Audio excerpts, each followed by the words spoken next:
throw your head up. That was me when they said that Unreal Engine was being released today. UE5 was being released. Hey everybody, really cool day today. Epic came out with an email, I think yesterday, giving us a little bit of teaser about a UE5 live stream today. And during the live stream, they did an epic mic drop and let us know that UE5 early access is being released today. So at the meat of it, some pretty cool stuff. There's a new UI that really, if you're familiar with Quixel Bridge, it really matches the UI and the look and feel there. And so that's been updated and it feels really good. I had a chance to get in there and try my hands with it. There is, I think, what everybody's excited about, the implementation of Nanite virtualized geometry, which is obviously the biggest thing. I'll demo some of that here in a sec.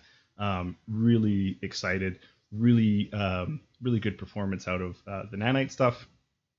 There's an introduction of Lumens and the Lumen sort of global illumination and reflections, and some improvements that have been made there, along with the sky atmosphere and time of day settings. When I went to add the Lumens feature, I noticed that ray tracing was listed as deprecated, so not having much exposure before today, it looks like this is really the solution to replace ray tracing to some degree. I already spoke about the change of the UI, but one of the big pieces that comes along with that is the native integration of Quixel Bridge and Megascans into the UI, and so we'll go into some of that. Really, this pairs well with the Nanite technology in that you can now pull assets directly from the UI into the screen. You can pull multiple assets, so if you compare that to the way that things were done previously, this is a really improved workflow.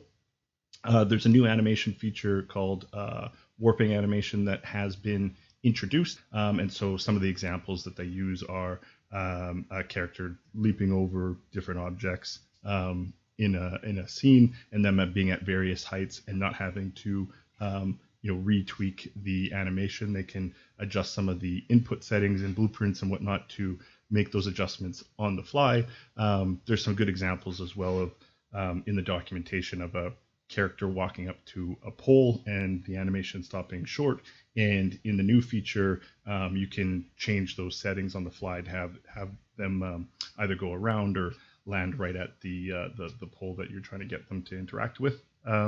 They've also introduced a new comparable to the sort of material blueprints. If you're familiar with materials, they sort of have their own editing blueprint type style node software in the background that you can access. They've now done that for audio, and they're calling it MetaSounds. So we'll highlight that really quickly.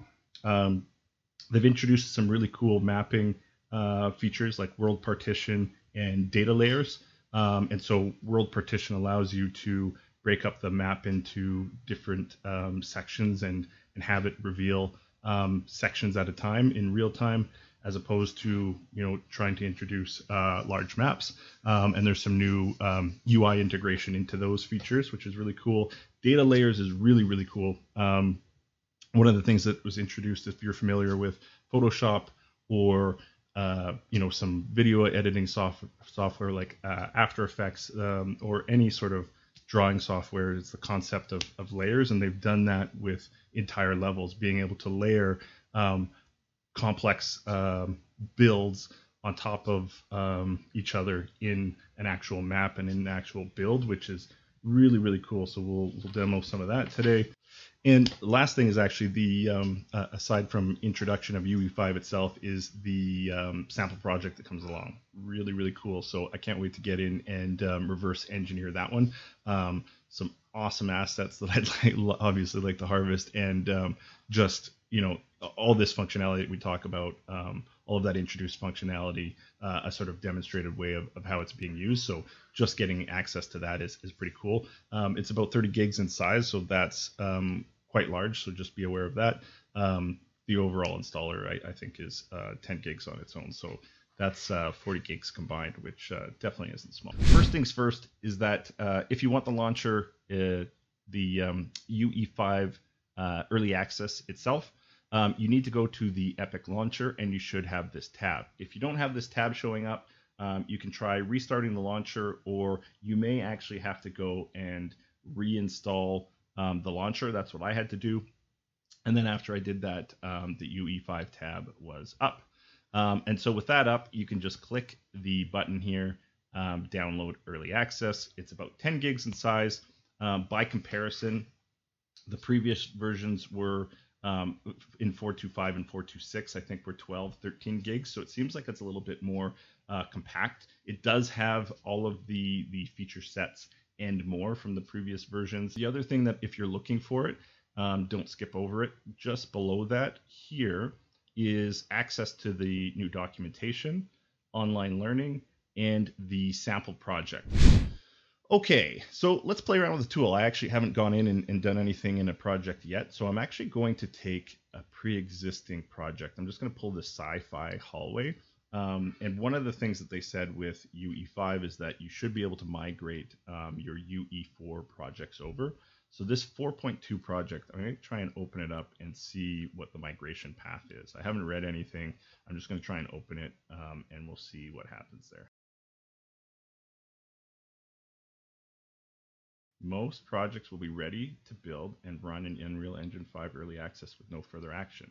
Cool. Anything major there, it should, as they said, should just work.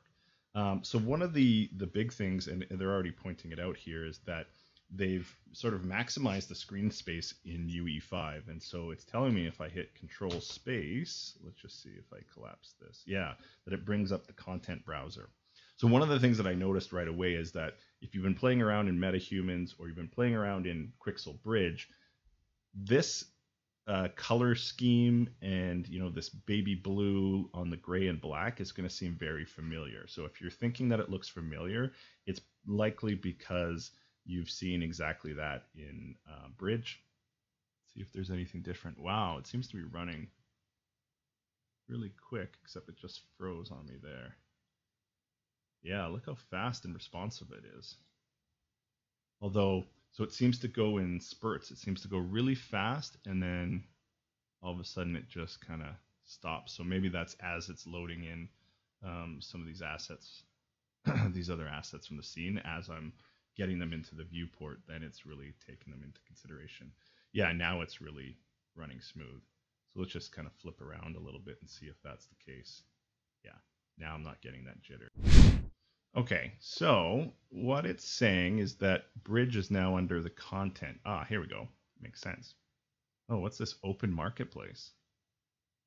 Oh, I see. It actually will open. Well, let's click it and see. It should, I imagine, open up the marketplace from the Epic launcher. Didn't do anything for me there, but let's do Bridge as well. Bridge came up here. Okay, can we stick this in our... Can we dock this? Oh yeah, cool. Nope, that's docking it against my whole window. Interesting. Okay, so it does bring up Bridge, but it doesn't integrate it into the browser. Okay, no problem though. Okay, so we've logged in, and I think it's accepted everything. Yeah. I thought the UI was going to be integrated, but it's not. So what we're going to do is I watched a video from Quixel, and they actually just had these side by side like this. So I think that's a decent way to do it. You'll notice from my comment earlier that yeah, the UI looks very similar. So that tells you sort of their long-term plans there. Yeah, so one of the things that they brought up is that with the new Bridge, you can now choose your quality here. And I think this is what everybody wants, is the Nanite feature set. And essentially the way that they described it was you're getting 4K quality at the cost of 1080p assets. So you know, I assume that, you know, we're pretty used to working in 1080p, and so I think you're going to get a higher quality asset at, you know, similar performance that you'd get in the past of 1080p. So that's pretty cool. The other thing that they mentioned is that you can select multiple assets at once. So that was a big problem with Bridge before. Was one, you needed to import and then wait for the assets to load across, and also you couldn't do multiple assets at one time. So you can see that, you know, there's a percentage going here, and I assume that's because I grabbed the Nanite technology. But the other thing is they claimed, they claimed that you could move over a couple assets at once. I hit the shift key, which is sort of natural, and it allows you to select more than one. Yeah, okay. So we'll do that. We'll select a bunch of these, and then we'll also just drag these in, and we'll just see how long this takes. And those are all at Nanite. So the items, the cool thing is that while they're loading, I actually really like that, is that while they're loading, you could go and move them into place and not have to worry about waiting for them to load.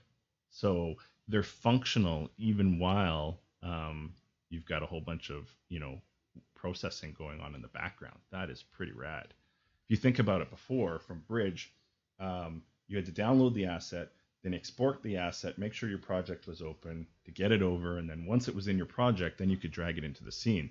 With this update, that's a massive update. We can actually just select all these objects, bring them right in, and they're already in the Nanite format, which I assume 99% of everybody is kind of looking forward to that piece. Okay, so let's go into the project settings and see if there's anything there. Where are my project settings? That's going to be different. Here they are. Project settings. And they said under rendering, right? Rendering. And then dynamic. Okay, so that explains maybe why. So you have ray traced, which is deprecated. Okay, cool. So they're getting rid of the ray traced and they're replacing it with these two things: standalone screen space, global illumination, and then this new lumen.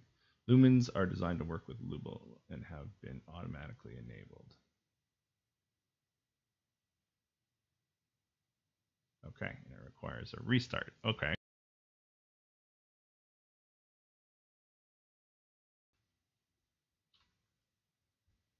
Oh, there we go. So if we get rid of that atmosphere, now our light's responsive. Cool.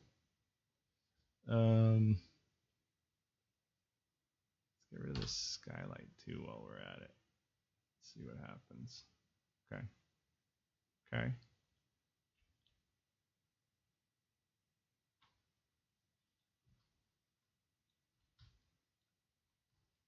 And can we make that directional light a little less intense?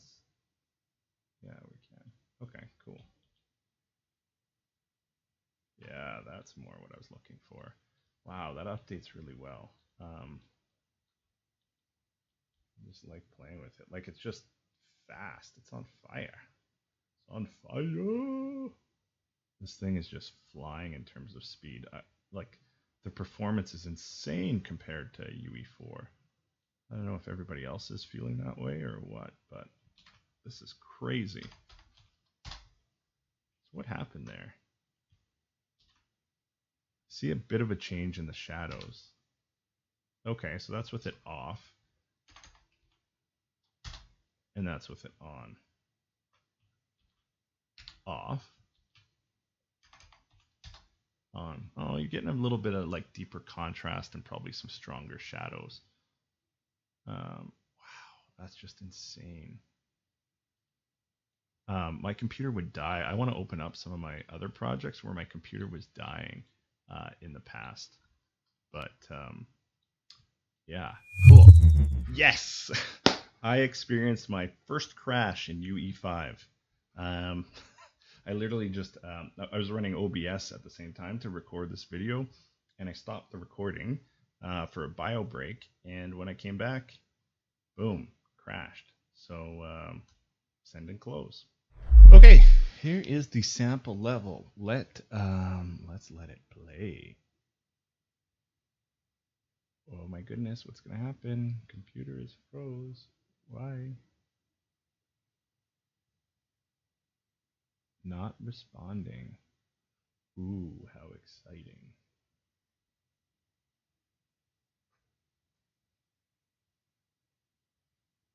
No way. No way.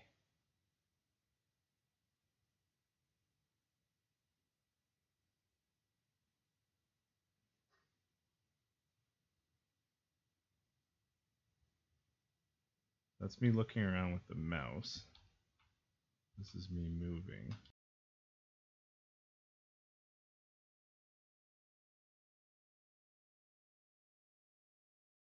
So we do notice a big lag in terms of when we hit play, which is interesting.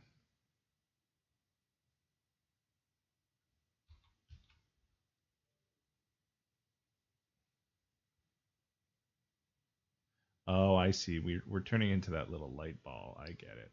I get the premise now. I mean, we all want to control the girl, so that would have been cool. Yeah.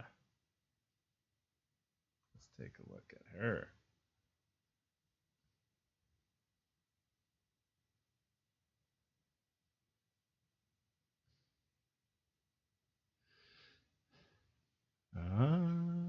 We have access to her.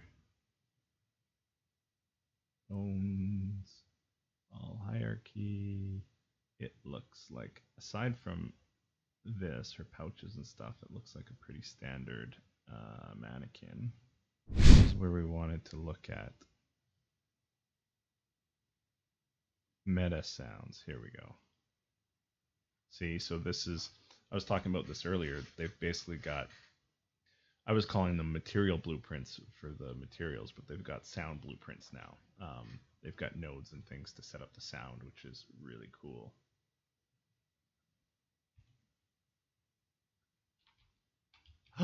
You can move her. Okay. Whew.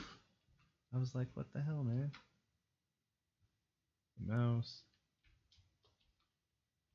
I get it now. Okay, so the only thing you can do is move. I'm hitting space. Yes. E to interact. Darn straight. Dark world comes. Okay, this is way better. I thought they were only giving us access to that drone, and I was like, no, what a ripoff, what a tease. But they've given us everything. Let's see how long it loads. Translation might take a while. That wasn't too bad. What happens if I go back? I always piss my kids off because I'm like, you know, there could be secrets back here. You gotta explore. You know, like, I want her to have like some they should have put in, like, if I was developing this, there's for sure I would have put in an Easter egg. Oh, look at this now, and oh, that was ugly. Why have I lost her movement? Much faster. Cool. Okay, so that's cool. Once it loads, walk hold. Oh, you can force her to walk. Cool. I don't want to walk. Shoot. Boom. Oh, I can aim where to shoot it. How far can it go? Pretty darn far. Yo, cool. Okay, this is what they were showing off in the demo, was that, oh, I wonder if I have to destroy this. They were showing that she could,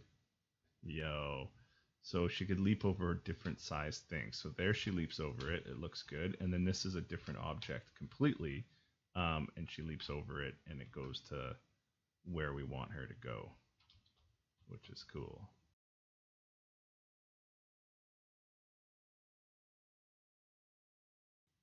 That's Cool effect, dude. Okay. So what now? Do I have to like do I have to go and like get a walkthrough guide for to figure out where the hell to go? What the hell's wrong with me? I need a hint book. Hint book. How do you solve this? I can't solve my first puzzle.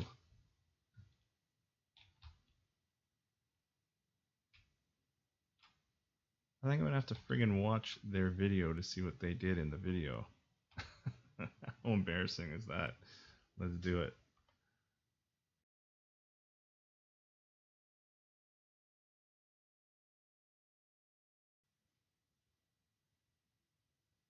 Oh my god, I can't believe I'm stuck in a friggin'...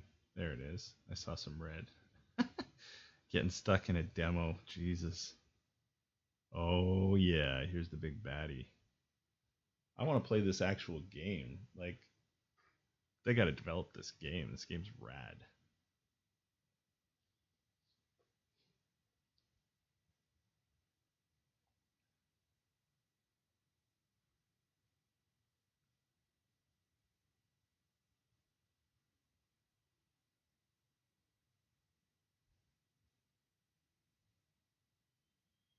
Can I get hit? What happens if I get hit? Oh, it forces you out of the way. Let me die, man. And go right up close to him and let him just blast me. Look, no hands. Come on. That's how soft they make games these days.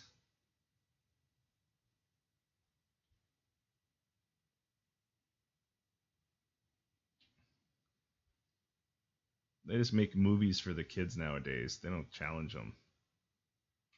They need more Hollow Knight style difficulty. Yo, eat that, dog. It wants me to shoot there, but I want to shoot him in the head. Yes. This is so rad. Okay, you're going down, buddy. Hollow Knight, you are not. Anybody ever had texture streaming over budget? Never, right? Oh, he's not dead yet.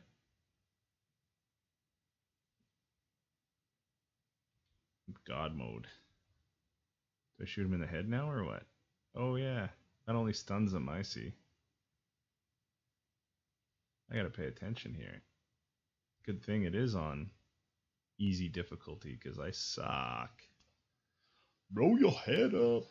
That was me when they said that Unreal Engine was being released today. UE5 was being released. That's it. You ain't shit.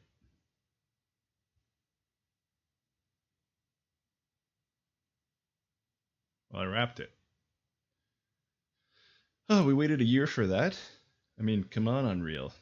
You got to put out harder games than that. I'm too good. You know, you had the one puzzle that was pretty tough, trying to get through the door there. But other than that, it was pretty easy. I mean, the guy couldn't even hit me.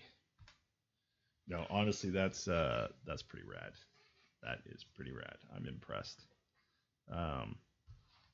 Pretty damn impressed. Oh man, that was a fun day.